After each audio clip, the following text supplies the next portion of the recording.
Vice President J.D. Vance is questioning whether courts can block actions taken by the president, and some are inferring that he's raising the possibility that the president just ignore these orders. This is what the vice president wrote, quote, "Judges aren't allowed to control the executive's legitimate power."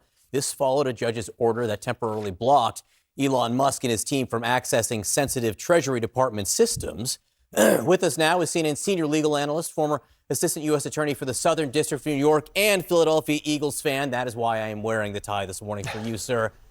Good morning, Ellie Honig. So J.D. Vance writes, judges aren't allowed to control the executive's legitimate power. We maybe should underline and bold that word legitimate there because it's doing a lot of work.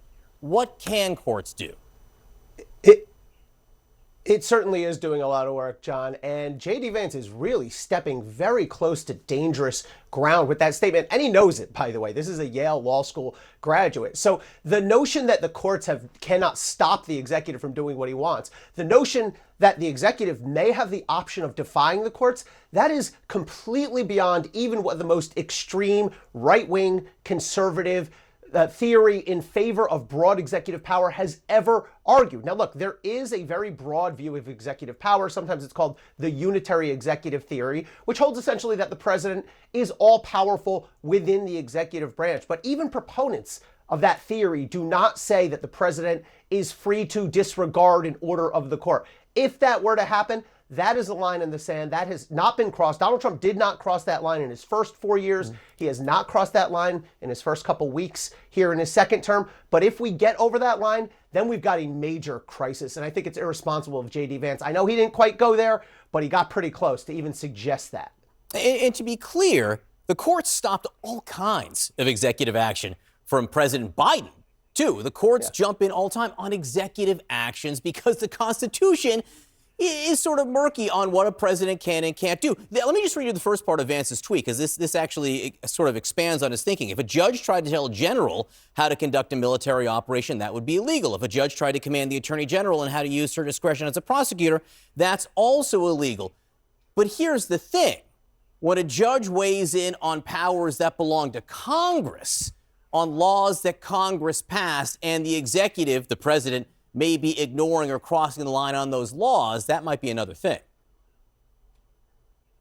Yeah, I mean, even the premise of J.D. Vance's statement there is incorrect. I mean, judges do have the authority to block extra constitutional actions by the executive branch or by Congress. And John, you're exactly right. That has happened countless times to every administration in recent history and probably in the entire history of the United States. And it's part of being president. Presidents have railed publicly against decisions by the judiciary, but at times that's what the judiciary does. That's what the judiciary exists for, to say, no, you've gone too far, either Congress or executive branch. And by the way, we are seeing this spate of decisions from district court judges. Those are trial level federal judges. We'll see another one today on the buyout issue. But remember also, there's a process here. If you lose in the district court and you're the administration and you don't like it, you have the right to appeal up to the Court of Appeals. And then you can even ask the next level, the U.S. Supreme Court, to take the case. So it's not as if the game is over once the district court judge rules. There's still many other layers of protection and appeal built in there, too.